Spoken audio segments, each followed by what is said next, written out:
गायत्री अपने कमरे में आराम से सो रही थी। देर रात उसे किचन से बर्तन गिरने की आवाज़ आती है, पर आंखों में नींद होने के कारण वो उस आवाज़ पर इतना ध्यान नहीं देती और वापस सो जाती है। आधी रात को अचानक से उसका मोबाइल फ़ोन बजने लगता है। वो आधी रात में अपने बेड के पास पड़े टेबल से अपना मोबाइल फ़ोन उठाती है और कॉल रिसीव करके हेलो बोलती है, पर दूसरी तरफ से कोई जवाब नहीं आता। गायत्री 2-3 बार हेलो बोलती है, पर उसे कोई जवाब नहीं मिलता, तो वो कॉल कट करके फिर से सो जाती है। करीब 5 मिनट बाद गायत्री का मोबाइल फ़ोन फिर से बजता है। इस बार वो कॉल रिसीव नहीं करके कट करके सो जाती है। वो गहरी नींद में होती है, तभी कोई उसकी ओढ़ी हुई चादर धीरे धीरे खींचने लगता है। गायत्री को भी महसूस होता है कि कोई उसकी चादर खींच रहा है। वो एकदम से उठकर लाइट चालू कर देती है, तो देखती है उस रूम में उसके अलावा कोई था ही नहीं। गायत्री को लगता है कि शायद उसका वहम है। तभी गायत्री का गला सूखने लगता है। वो पानी पीने के लिए पास के टेबल पड़े जग को उठाती है, तो उसे याद आता है कि वो जग में पानी रखना भूल गई है। वो किचन में जाती है और फिर से पानी की बोतल निकालकर पानी पी रही होती है। वो देखती है उसकी आंखों के सामने किसी शख्स की परछाई उसके कमरे की तरफ जाती देखती है। वो किसी को इस तरह से अपने कमरे में जाते देकर घबरा जाती है। गायत्री को अजीब भी लगता है, क्योंकि वो इस घर में अकेली ही रहती है, तो फिर वो कौन हो सकता है। गायत्री ये सोचते हुए जल्दी से पानी की बोतल फ्रिज में वापस रखकर उस परछाई को देखने के लिए अपने कमरे में जाती है। और जब गायत्री पूरे कमरे में अपनी नज़र डालती है, तो उसे कमरे में कोई भी नहीं दिखाई देता। गायत्री को तो समझ नहीं आ रहा था कि उसके साथ हो क्या रहा है। वो पूरे घर में घूमकर चेक करती है कि कोई चोर तो नहीं है, कोई घर में घुस तो नहीं गया, पर पूरे घर में उसे कोई भी नज़र नहीं आता। तो वो सोचती है कि शायद उसे कोई वहम हो गया था, और इतना सोचकर वो अपने कमरे में जाकर वो लाइट बंद करके अपने बेड पर जाकर सो जाती है। गायत्री आराम से सो ही रही होती है कि तभी उसे ऐसा लगता है जैसे कोई उसका नाम लेकर पुकार रहा है। गायत्री, गायत्री। अपना नाम बार बार सुनकर गायत्री आधी नींद में ही अपने बेड पर उठकर आंखें अपने दोनों हाथों से मलते हुए कहती है, कौन है? पर उसे उसके सवाल का कोई जवाब नहीं मिलता। गायत्री फिर से कहती है, कौन है? पर गायत्री को उसके सवाल का कोई जवाब नहीं मिलता। तभी वो अपनी आंखें पूरी तरह खोलकर अंधेरे कमरे में चारों तरफ दौड़ती है, तो उसे कोने में खिड़की के पास चांद की कम रोशनी में किसी शख्स की परछाई खड़ी दिखती है। पर गायत्री उस शख्स का चेहरा सही से देख नहीं पा रही थी। पूरे कमरे में अंधेरा होने की वजह से गायत्री को कुछ भी समझ में नहीं आ रहा था और सही से दिख भी नहीं रहा था। गायत्री डरते घबराते हुए लाइट ऑन करती है, पर कमरे की लाइट चालू नहीं होती। गायत्री डरते घबराते लाइट ऑन करती है, पर कमरे की लाइट चालू ही नहीं होती। तभी गायत्री पास ही पड़े टेबल पर अपना मोबाइल फ़ोन टटोल कर उसे हाथ में लेकर मोबाइल की फ्लैश लाइट में वो थोड़ी हिम्मत करके अपने बेड से उठकर उस शख्स की तरफ बढ़ती है और उसके पास जाकर उससे डरते और घबराते हुए बोलती है, "अ, कौन हो तुम?" लेकिन वो शख्स कुछ नहीं बोलता। गायत्री मोबाइल की फ्लैश लाइट में भी उस शख्स का चेहरा देखने की कोशिश करती है, लेकिन उसे कुछ भी दिखाई नहीं देता, क्योंकि वो शख्स दीवार की तरफ मुंह करके खड़ा था। गायत्री डरते हुए उस शख्स के कंधे पर हाथ रखती है और वो बोलती है, कौन हो तुम? गायत्री का इतना बोलना ही था कि वो शख्स जैसे ही मुड़ता है, गायत्री के मुंह से एक जोरदार चीख निकलती है और वो डरते हुए उससे कहती है, "तु- तु- तुम तुम वो बोलते हुए अपने कदम पीछे कर लेती है। वो शख्स एक डरावनी मुस्कान देते हुए कहता है, क्या हुआ? मुझे मुझे पहचाना नहीं मेरी प्यारी गायत्री? तुम तो कहती थी कि मैं तुम्हें तुम्हारी आहट से पहचान लेती हूँ, फिर आज नहीं पहचान पाई? अभिनव, तुम? पर तुम तो। हाँ मैं तो। इतना बोलकर अभिनव गायत्री की तरफ गुस्से से देखते हुए कहता है, मैं तो मर चुका था ना। नहीं, नहीं, तुम अभी नहीं हो सकते। क्यों? मैं तुम्हारे सामने खड़ा हूँ और तुम मुझे देखकर इतना घबरा क्यों रही हो? अपने कदम पीछे लेते हुए गायत्री कमरे के दरवाजे तक पहुंच जाती है, पर दरवाज़ा धड़ाम की आवाज़ के साथ उसके मुंह पे बंद हो जाता है। तभी गायत्री जोर से चिल्ला पड़ती है। गायत्री की आंख एक बुरे सपने से खुलती है। वो एक गहरी सांस लेते हुए मन में सोचती है कि ये बस एक सपना था। वो बेड के पास ही टेबल पर रखे अपने मोबाइल फ़ोन को उठाकर समय देखती है, तो उसमें रात के 2 बज रहे थे। वो टेबल पे मोबाइल फ़ोन रखने जाती है कि तभी उसके फ़ोन पर एक कॉल आती है। गायत्री मन में सोचती है कि इतनी रात को कौन हो सकता है। मोबाइल फ़ोन की स्क्रीन पे शो हो रहा था, जिसे देखकर वो अंदर तक हिल चुकी थी। वो डरते डरते उसका नाम पढ़ती है। अभी अचानक से उसके कमरे में ठंड बढ़ने लगती है। तभी उसे अपने कानों के पास किसी के तेजी से हंसने की आवाज़ आती है, और ऐसा लग रहा था जैसे कोई तेजी से सांस ले रहा हो। और वो जो भी था उसके कानों में धीरे से कहता है, कायू, मुझे भूल गई। डर की वजह से गायत्री का मोबाइल फ़ोन उसके हाथ से छूटकर नीचे गिर जाता है। वो डरते हुए लाइट ऑन करती है। कमरे की लाइट अपने आप अचानक जलने बुझने लगती है, और गायत्री अब पलटकर उस आवाज़ की दिशा में देखती है, तो कमरे की जलती बुझती लाइट में उसे अभिनव का चेहरा दिखाई देता है। वो डरते हुए बेड से उठकर बाहर की तरफ भागने के लिए रूम के दरवाजे तक जाती है, पर उसकी लाख कोशिशों के बाद भी रूम का दरवाज़ा नहीं खुलता। उसे थोड़ी देर पहले आए उस सपने की याद आ जाती है, और वो अपने आप से कहती है, नहीं, नहीं, ये सब एक बुरा सपना है। गायत्री, जाग, जाग जाओ। वो अभिनव वापस नहीं आ सकता। वो तो मर चुका है। ये एक बुरा सपना है। तभी उसकी तरफ अपने कदम बढ़ाता अभिनव उसे दिखाई देता है, और कुछ दूरी पर जाकर खड़ा होकर उससे कहता है, नहीं, ये एक सपना नहीं है, ये सच है। मैं वापस आ गया कायू। मौत भी हम दोनों को जुदा नहीं कर सकती। मैं तुम्हारे लिए वापस आया, और तुम मुझे देखकर बिल्कुल भी खुश नहीं हो। मैं तुम्हारे लिए मरकर भी लौट आया हूँ। इतना प्यार करता हूँ मैं तुमसे, और तुम्हें इस बात की थोड़ी सी भी खुशी नहीं है। आखिर क्यों तुम मेरे साथ ऐसा कर रही हो? मैं पागलों की तरह तुमसे प्यार करता हूँ, और तुम मुझसे दूर भाग रही हो। अभी तुम सच में पागल हो। मैंने तुमसे कितनी बार कहा था कि मैं तुमसे प्यार नहीं करती, फिर भी तुमने मेरा पीछा नहीं छोड़ा। क्यों नहीं छोड़ देते मेरा पीछा? बोलते बोलते गायत्री की आंखों से आंसू बहने लगते हैं। मैं गांव से शहर अपनी पढ़ाई पूरी करने और कुछ बनने आई हूँ। इसके अलावा मैं और कुछ नहीं जानती, और ना सोचना चाहती, और ना ही ये सब सोचने का वक्त है मेरे पास। फिर भी तुम मेरे पीछे हाथ धोकर पड़ गए थे। पर उस दिन जब मैंने क्लास में सुना कि तुम्हारा एक्सीडेंट हो गया और इलाज के दौरान तुम्हारी मौत हो गई, तो मुझे लगा कि अब। गायत्री आगे कुछ कहती, उससे पहले ही अभिनव बोला। अभिनव उसके पास आकर दांत पीसते हुए गुस्से से कहता है, तो तुम्हें लगा कि तुम्हारा पीछा छूट गया मुझसे? बहुत निर्दयी हो तुम। तुम्हें मेरी मौत का थोड़ा सा भी दुख नहीं हुआ। गायत्री अपने आंसू पहुंचते हुए गुस्से से बोली, तुम अपनी बकवास बंद करो और चले जाओ यहाँ से। मेरे दिल में तुम्हारे लिए सिर्फ और सिर्फ नफरत है, और मुझसे दूर रहो। और वैसे भी इस दुनिया से तुम जा चुके हो। अब ऐसा कभी नहीं हो सकता। ना ना, मैं आज क्या, कभी तुम्हारा पीछा नहीं छोड़ने वाला। अब मैं हमेशा हमेशा के लिए तुम्हारे साथ रहूँगा, और तुम्हें कभी भी किसी का होने नहीं दूंगा। मैं और तुम हमारी दुनिया में एक साथ रहेंगे। कोई हमें जुदा नहीं कर पाएगा। एक दूसरे से कभी भी कोई जुदा नहीं कर पाएगा हमें। ऐसा कभी नहीं होगा।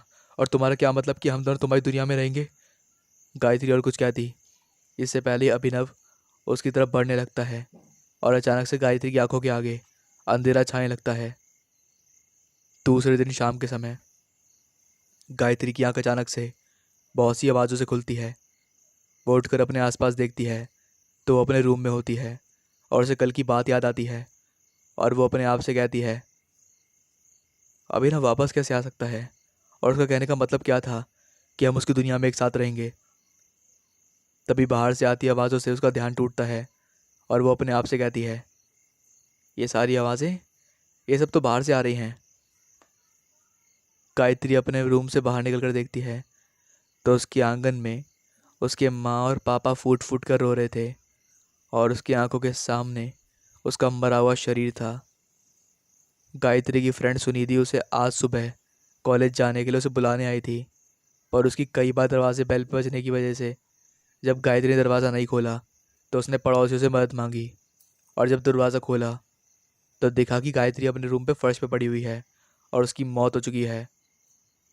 तभी सुनिधि कॉल करके गायत्री की माँ और पापा को गांव से शहर बुलाती है और उन्हें सब बताती है। गायत्री अपने माँ और पापा को रोता देखकर बहुत दुखी होती है।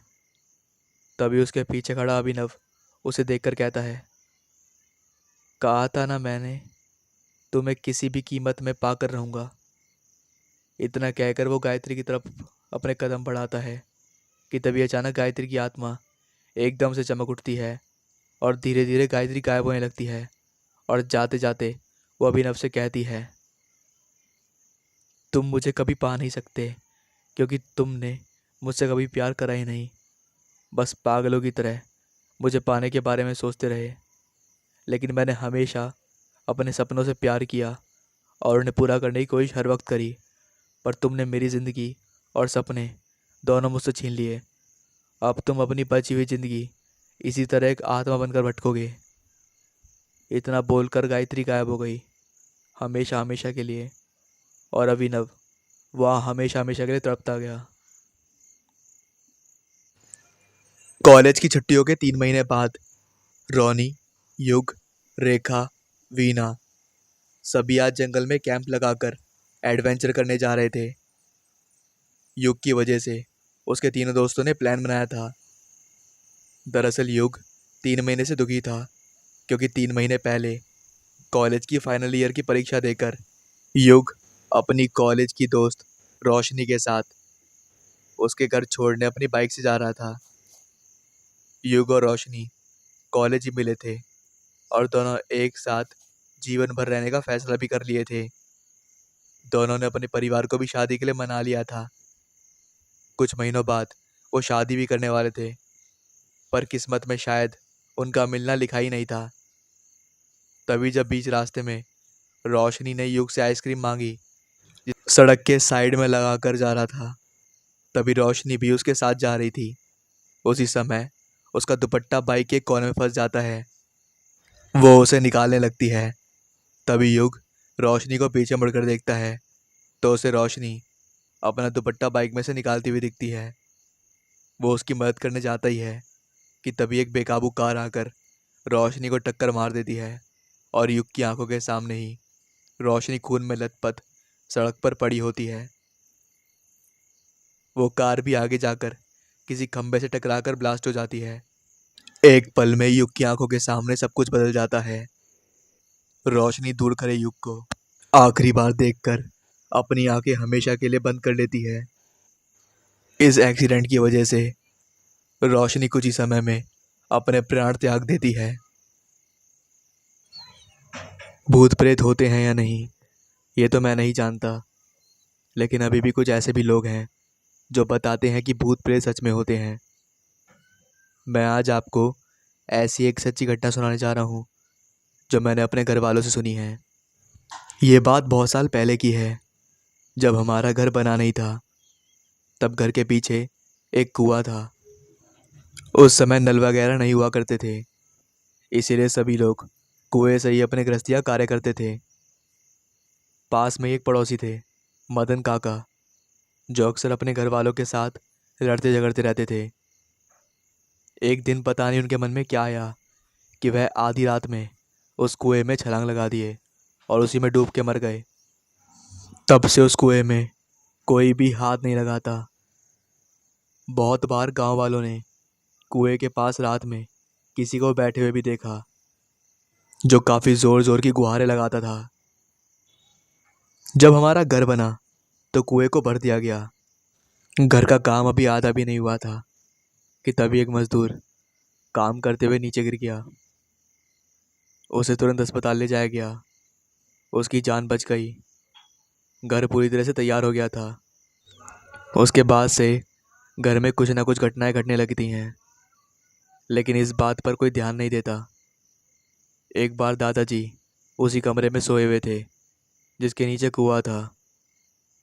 घर में अंधेरा होने की वजह से कुछ दिख नहीं रहा था। उस समय तो लाइट की इतनी सुविधाएं भी नहीं थी। तभी किसी चीज़ के गिरने की आवाज़ आई। उन्होंने ये सोचकर उस बात को टाल दिया कि शायद कोई बिल्ली होगी, और फिर सो गए। आधी रात को उनकी नींद खुली तो उन्हें ऐसा लगा जैसे कोई छत पर चल रहा है। वो अचानक से डरते हुए छत पर गए, लेकिन वहां पर भी कोई नहीं था। रोज ऐसा ही होता रहा। कभी किसी के चीखने की आवाज़ आती तो कभी किसी के दरवाज़ा खटखटाने की। अब लास्ट में हार कर वो एक बहुत बड़े पंडित जी से मिले और उन्हें सारी बातें बताईं। पंडित जी ने तुरंत घर चलने के लिए कहा। दोनों जब घर पहुंचे तो पंडित जी घर के अंदर पैर रखने ही वाले थे कि तभी उन्हें कुछ अनुभव हुआ और वह अंदर नहीं गए और उन्होंने अपने कदम बाहर रख दिए। उन्होंने बताया कि हमारे घर पर किसी आत्मा का वास है। ये कोई और नहीं, मदन काका की आत्मा है। इसके बाद पंडित जी ने उन्हें 21 दिनों का जाप करने को कहा।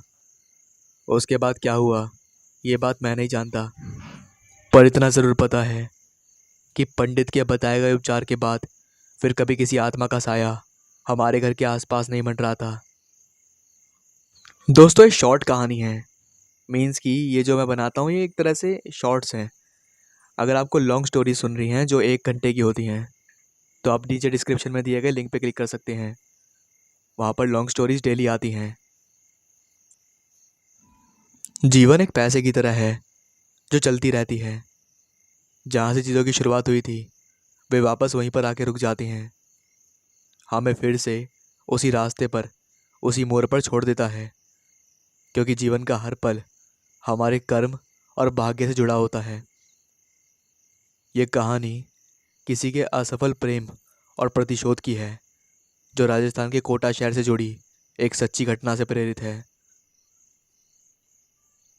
सपना, सलोनी और उसके मासूम दोस्तों की कहानी है ये, जो समय के चक्रव्यूह में फंसकर उस मोड़ पर खड़े हो गए जहां मौत उनका इंतजार कर रही थी। ये एक रियल हॉरर स्टोरी है। राणा साहब एक बहुत ही समृद्ध और आलीशान हवेली के मालिक थे। उसे अपने से 10 साल छोटी लड़की से प्यार हो गया था, लेकिन वह लड़की राणा साहब को अपने प्यार के भ्रम में फंसाकर उनकी संपत्ति छीन लेना चाहती थी। एक बार उस लड़की ने अपने प्रेमी के साथ मिलकर राणा साहब की हत्या कर दी और उन्हें जिंदा जमीन में गाड़ दिया। राणा साहब चिल्लाए, लेकिन उस लड़की ने उनकी एक ना सुनी। बाद में मृत्यु में राणा साहब ने ये कहते हुए तीखी मृत्यु दे दी, मैं किसी को नहीं छोड़ूंगा। मैं हर प्रेमी को मार डालूंगा जैसे मुझे धोखा दिया गया है। मैं हर प्रेमी को नष्ट कर दूंगा। मैं सभी को मिट्टी में दबा दूंगा। और राणा साहब की मृत्यु हो गई। उन दिनों के बाद वह स्थान और वह भवन शापित हो गया। जो वहाँ गया वह कभी वापस नहीं आ सका। और ये कहते कहते राणा साहब की मृत्यु हो गई। उन दिनों के बाद वह स्थान और वह भवन शापित हो गया था। जो वहाँ गया वह कभी वापस नहीं आ सका। राणा साहब की आत्मा आज भी वहाँ घूमती रहती है। कुछ दिनों के बाद उस हवेली में एक प्यार करने वाला जोड़ा वहाँ मिलने आया।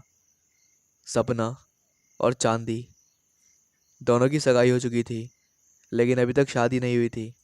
सोना और अभिषेक दोनों की सगाई हो चुकी थी, लेकिन अभी तक शादी नहीं हुई थी। सोना बिना किसी को बताए अभिषेक के साथ अपने घर आ गई थी।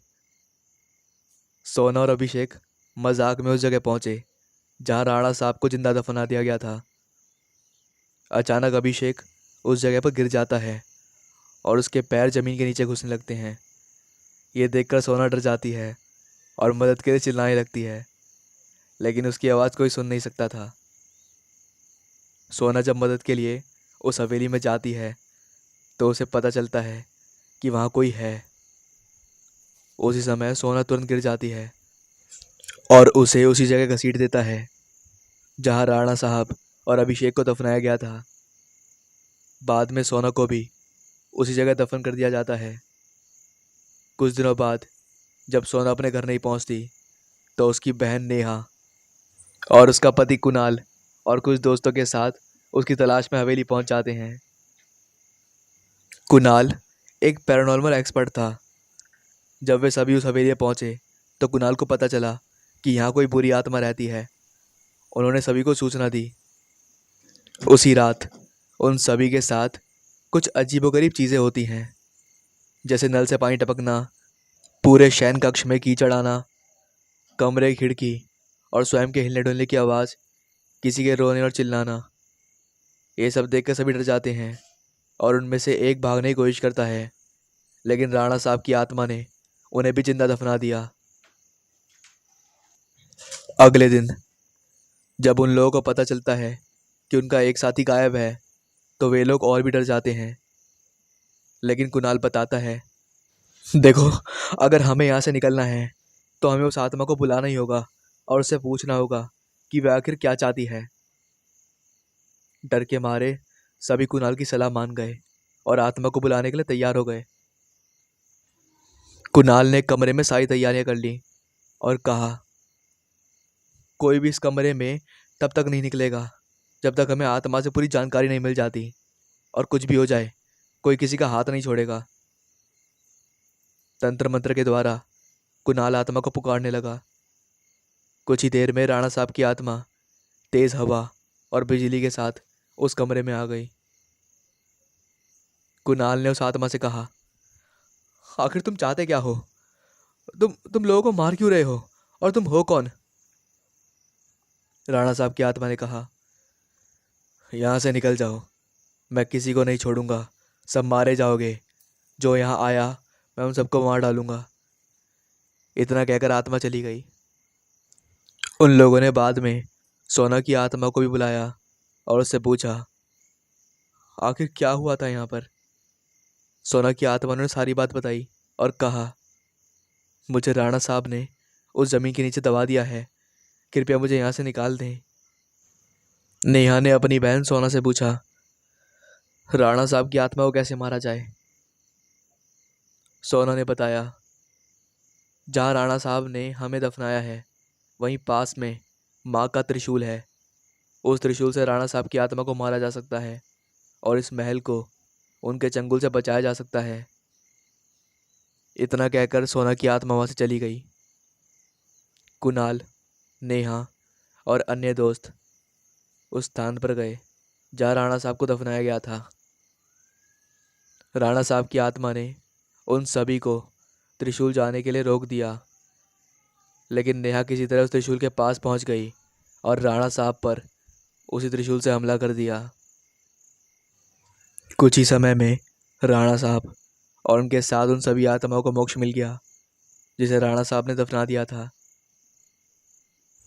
दोस्तों, अगर आपको ऐसी कहानी सुनने का बहुत शौक है और आप लॉन्ग स्टोरी सुनना बहुत पसंद करते हैं तो मैं डिस्क्रिप्शन में लिंक दे रहा हूँ, आप वहाँ पर जाके वीडियो देखिए।